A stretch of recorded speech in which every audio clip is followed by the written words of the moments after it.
Madame la présidente, monsieur le rapporteur, le ministre n'est pas là, chers collègues. La bombe sociale du logement a déjà explosé avec son lot de victimes. En une semaine, une femme et 3 hommes sont morts gelés dans l'indifférence gouvernementale. Un homme est mort ce matin à l'âge de 63 ans. Ils sont morts gelés. Gelés, c'est une mort lente et douloureuse. On a le temps d'avoir peur. On perd peu à peu la force de se lever. On perd peu à peu la force d'appeler au secours. Mourir gelé. Imaginez leur dernière pensée. Maudits. Maudits soient ceux qui savent, qui peuvent agir et ne le font pas. Monsieur Gabriel Attal n'a pas eu un mot pour les morts de froid. Il n'a pas eu l'audace de s'adresser aux gens qui ont froid, aux gens qui meurent dehors, qui sont dans des abris précaires. Il n'a pas eu un mot pour les gens qui dorment à la rue, pas loin d'ici, où un campement du DAL se tient et où des députés insoumis passent la nuit, aux côtés de travailleurs, de salariés qui n'ont pas de toit et qui n'ont pas de logement. Des gens qui dorment dans leurs tentes, dans leurs voitures. Des gens qui, il y a quelques mois encore, se pensaient être de la classe moyenne. Mais que s'est-il passé? Il s'est passé 7 ans de politique du logement absolument abjecte. Il faut le dire, monsieur le rapporteur Mattei, parce que ce n'est pas une crise du logement à laquelle nous assistons. C'est le résultat de politiques menées par la droite, par les gouvernements que vous soutenez depuis 7 ans, qui mènent à ces conséquences qui sont cette bombe sociale du logement qui explose. Ah, on pourrait en parler.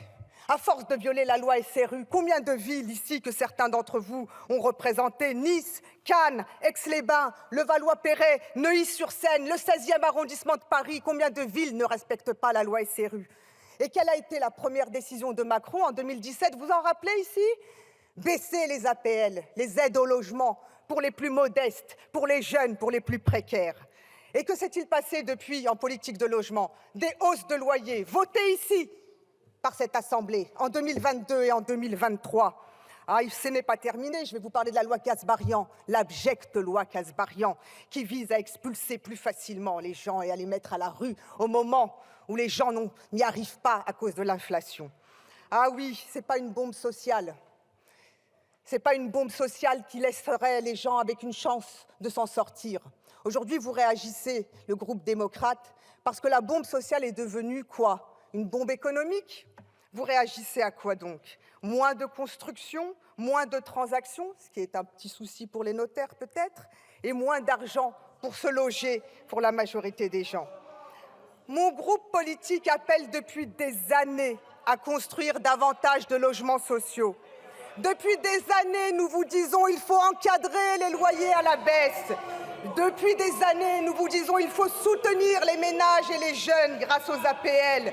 Et depuis des années, nous vous disons qu'il faut lutter contre la spéculation immobilière. Mais vous ne visez pas cela, vous, dans votre proposition de résolution. Les grands propriétaires, vous savez, ceux qui, à 3,5%, détiennent 50% des logements en location, ces profiteurs du système, vous ne les visez pas. Écoutez, votre première préconisation, c'est prendre des initiatives fiscales pour favoriser le parc privé locatif. Mais je sais très bien que cette proposition appelle à encore des baisses fiscales, encore des cadeaux fiscaux, parce que vous voulez jouer sur la politique de l'offre, alors que votre collègue Bazin, par exemple, dans son rapport d'information en 2022 sur la loi Elan, disait « Nous ne pouvons pas avoir un choc de l'offre si nous n'avons pas un choc de la demande solvable ». Donc je vous le dis très clairement, il faut jouer sur la demande. Il faut construire des logements sociaux, 30% de quota minimum de logements sociaux dans les zones tendues, par exemple. Il faut augmenter la participation des employeurs à l'effort de construction à 1% de la masse salariale. Elle est aujourd'hui à 0,46%. Il faut interdire les expulsions sans relogement.